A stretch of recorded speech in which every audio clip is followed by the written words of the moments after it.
Hello everyone, this is LEGO's Knightmare Batman accessory set. I believe that this is sold exclusively at LEGO branded stores, in person, physical stores, but also on the Shop at Home website. Comes with just 3 figures and the smallest of builds. Fortunately, it's not as expensive as some of the recent sets that have been packaged kind of like this, but it does lose a figure relative to others.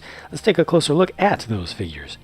So first of all, this Knightmare Batman. What is it? Where does he come from? Well, it's from the 2016 live-action Batman vs. Superman movie, and specifically the Nightmare sequence, the literal bad dream sequence that Bruce Wayne has about a future where Superman has gone full bad, and what LEGO has produced here really looks like what was in the movie. I mean, just a LEGO translation of that. It's a very well produced figure, in my opinion. There's a little bit of metallic print on the front there, has dual molded legs, and has some printing on this arm, some printing on this arm as well. So it has all the stuff that you want to see in a figure.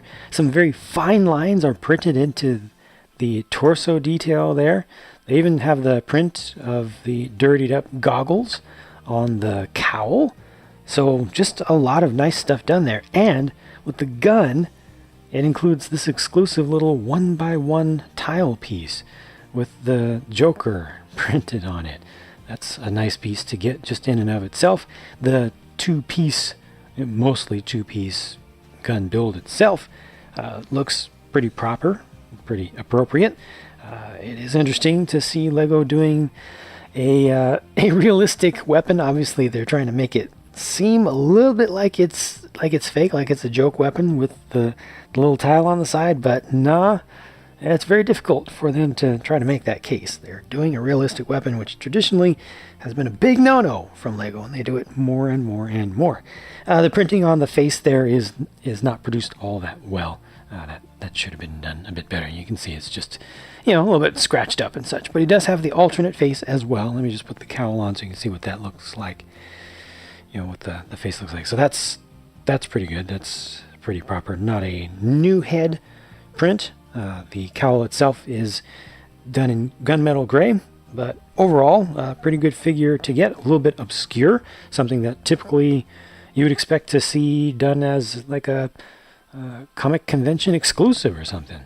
And then these two parademons are identical except for the wings. So they have one short wing piece or folded up wing piece and one wide open full flying wing piece included in the set.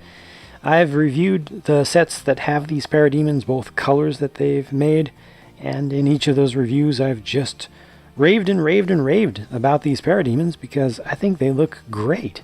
The level of detail, especially in the torso print and the head print, is just fantastic. I think they look really, really good. I like the wings as well.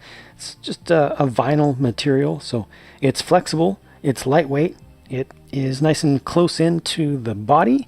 You can kind of make them flap around if you're playing with them, but they don't bend permanently too easily. I mean, you can fold them up and do it bad, but just, kind of hitting them and, messing around with them is not going to ruin them long term.